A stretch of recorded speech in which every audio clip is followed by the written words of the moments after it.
আমি মাঝে মাঝে রাতে বসে ভাবি 2 বছর আমি কি করলাম। সত্যি বলতে আমার মাঝে মাঝে মনে হয় আমি কি পিছিয়ে গেলাম। আমার সামনে যারা শুরু করেছিল আজ তাদের গ্রোথ হয়েছে, ফলোয়ার্স বেড়েছে, মানুষ চিনছে। আর আমি তখনও ভিডিও বানাতাম, কিন্তু ওই সময়গুলোর ভিডিও এখন দেখলে আমার লজ্জা লাগে। তখন লাইটিং স্কিল একদম জিরো, ক্যামেরা অ্যাঙ্গেল জিরো, একদম বেসিক এডিটিং, কথা বলার মধ্যে কোনো আত্মবিশ্বাস ছিল না। অনেকেই আমাকে বলতো এগুলো দিয়ে হবে না, কিন্তু জানিস কিছুদিন আমি নিজেও বিশ্বাস করেছিলাম যে আমার দ্বারা হবে না, এসব আমার জন্য না। কিন্তু একটা জিনিস আমি করেছিলাম, আমি পুরোপুরি ছেড়ে দিইনি।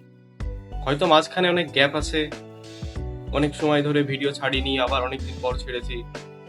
আজ যখন পিছনে তাকাই আমি বুঝতে পারি যে আমি সময় নষ্ট করিনি। আমি শিখেছি হুক কিভাবে বানাতে হয়, ক্যামেরার সামনে কিভাবে দাঁড়াতে হয়, মানুষ কি শুনতে চায়। আগে আমি ক্যামেরা অন করতে ভয় পেতাম, আর এখন আমি 6 দিনে 6টা ভিডিও দিচ্ছি। আগে একটা নেগেটিভ কমেন্ট সারা দিনটা নষ্ট করে দিত, এখন বুঝি এটা পার্ট অফ দ্য গেম।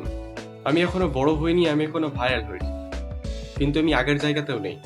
2 বছর আগে আমি কনফিউজ ছিলাম, এখন আমি ক্লিয়ার। 2 বছর আগে আমি ডাউট করতাম, এখন আমি কাজ করি। আজকে আমি নিজেকে শুধু একটা কথাই বলি, আমি হারিনি, আমি তৈরি হচ্ছিলাম।